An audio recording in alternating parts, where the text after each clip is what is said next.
Kenapa dari jutaan pekerja, miliaran pekerja bahkan, tapi kurang dari 5%, bahkan cuma 1% yang bisa berhasil duduk di posisi puncak dengan kehidupan yang berlebih. Dan kenapa ya dari jutaan siswa tiap tahunnya hanya ribuan siswa yang bisa masuk perguruan tinggi negeri top di negeri ini?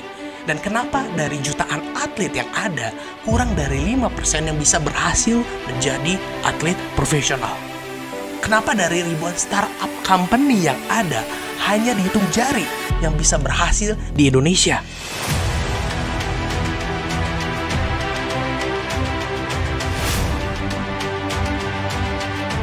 Pada dasarnya, semua manusia itu ingin berhasil. Semua orang itu ingin sukses dengan pilihannya. Punya impian yang tinggi tentunya.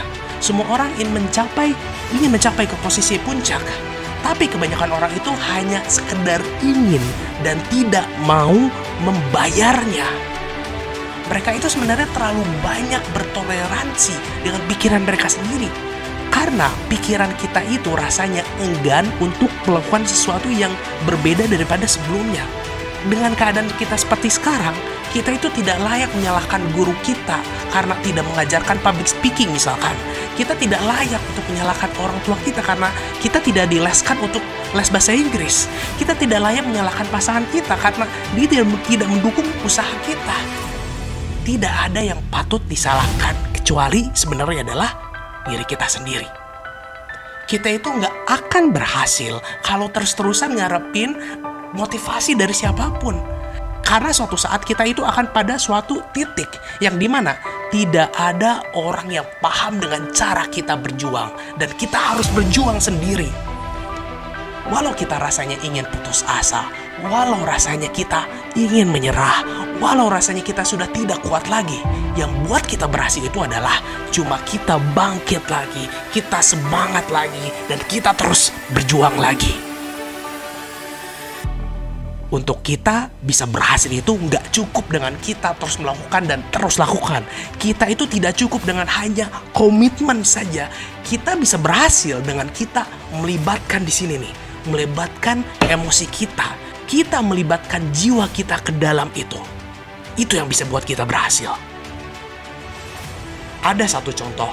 Kamu tahu kan Napoleon Bonaparte? Apa yang dilakukan Napoleon Bonaparte untuk menaklukkan Amerika? Dia mendarat dan dia bakar kapal dia. Jadi pada saat itu tidak ada jalan pulang lagi. Pilihannya itu cuma ada dua, menang atau mati dalam peperangan. Maksudnya itu bukan berarti kita harus bakar ijazah kita untuk bisa menjadi bisnismen. Bukan berarti kita harus berhenti sekolah untuk jadi atlet profesional.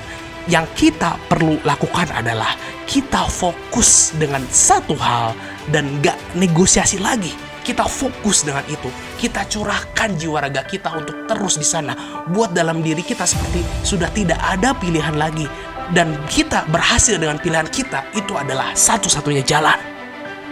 Sebenarnya, pikiran kitalah yang buat kita berhasil. Dan mimpi kita akan menjadi cuma hanya sekedar mimpi kalau kita tidak pernah take action di sana. Kalau kita nggak fokus di sana, yang kamu perlukan adalah kamu hanya perlu fokus dan tetap di sana. Kamu tetap percaya dengan diri kamu sendiri. Kamu tetap percaya semua kekurangan kamu itu adalah episode untuk kamu belajar dan kamu bisa memperbaiki semuanya. Dan percaya dengan kelebihan kamu, seberapa kecilnya itu, kamu bisa berhasil, sahabatku. Asal kamu terus berjuang di sana. Kamu hanya perlu sedikit bersabar. Kamu hanya perlu lebih bertahan lagi. Dan kamu terus berjuang dan terus berjuang hingga kamu berhasil. Sahabatku, yang kamu perlukan adalah kamu tetap di sana.